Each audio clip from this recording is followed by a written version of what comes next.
अस्सलाम वालेकुम all student. जैसा कि आपको पता है, मैं आपकी teacher Sana Parveen Mariyam higher secondary school से हूँ। आपको पता है, आज हम कक्षा 3 की व्याकरण मंथन बुक पढ़ेंगे। एक नज़र विषय सूची पर डाल लेते हैं। खंड के व्याकरण। व्याकरण में हमारे पाठ 1 से लेकर पाठ 18 तक हैं। खंड के रचना पाठ 19 से लेकर 22 तक हैं, जिसमें हमारे संवाद लेखन, कहानी लेखन, पत्र लेखन, निबंध लेखन आदि हैं। पाठ 1 भाषा और व्याकरण। चित्रों को देखिए और समझिए। यहाँ चित्र नंबर 1 में माँ अपने बेटे से भोजन करने के लिए कह रही है। बेटा अपनी माँ की बात सुन रहा है। चित्र नंबर 2 में बेटा अपने पिता को पत्र लिखकर अपने मन की बात बता रहा है। चित्र नंबर 3 में पिता अपने बेटे के मन की बात पत्र पढ़कर समझ रहे हैं। इस प्रकार कहने, सुनने व पढ़ने लिखने का साधन भाषा है। जैसे माँ अपने बेटे को खाना खाने को कह रही थी, वो बोलकर अपनी बात बता रही हैं। बेटा पत्र लिखकर अपने पिता को अपनी बात से संबोधित कर रहा है, तो वो लिखने का काम कर रहा है।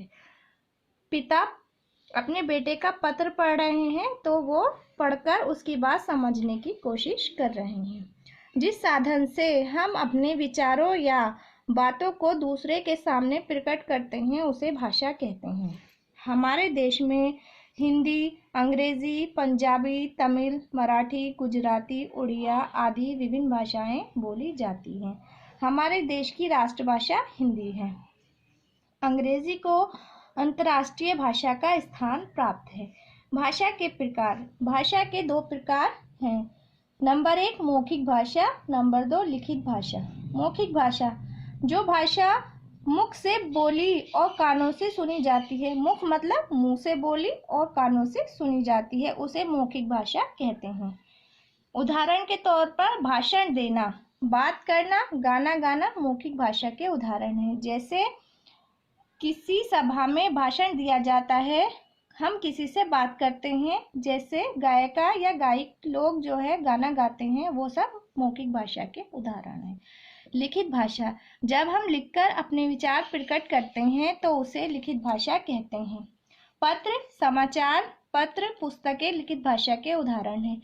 जैसे अखबार, किताबें, और हम किसी को पत्र लिखते हैं, तो वो लिखित भाषा का उदाहरण है।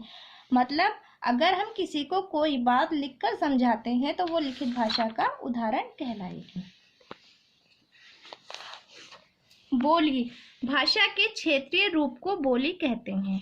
जैसे हिंदी एक बड़े क्षेत्र में बोली जाती है, परंतु स्थान विशेष के लोग उसे अपने विशेष रूप में बोलते हैं। हरियाणा के निवासियों द्वारा बोलने में हिंदी को विशेष रूप दिए जाने पर यह हरियाणवी, ब्रज के लोगों द्वारा विशेष रूप दिए जाने पर ब्रज भाषा। इसी प्रकार अवधी तथा मैथिली आदि रूपों को देखने को मिलती है। लिपि प्रत्येक भाषा में अनेक ध्वनियाँ होती है। ध्वनियाँ आवाज़ों को कहते हैं।